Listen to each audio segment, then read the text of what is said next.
Ako nang bahala sa nanay mo.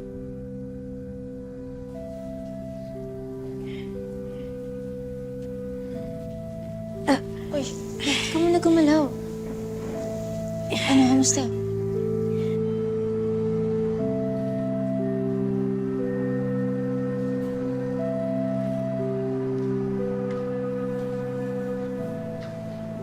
Bebe ko naman, ang dami-dami ko nang iniisip.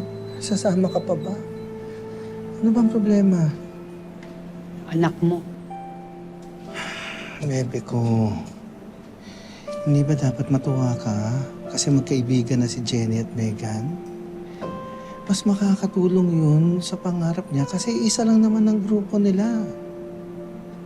Gawin na lang natin, suportahan natin siya.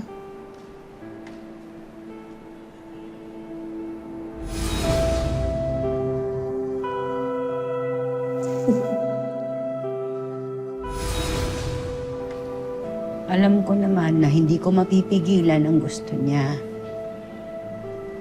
Talagang ayoko lang na masaktan siya.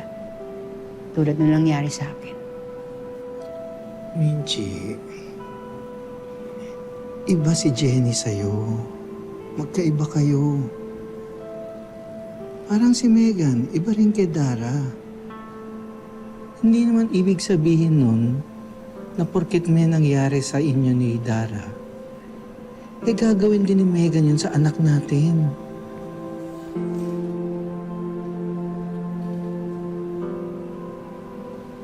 Tama ka. Magkaiba kami ni Jenny. Hindi siya magiging katulad ko na iniwan ng nanay kung kailan kailangan ko. Tayo.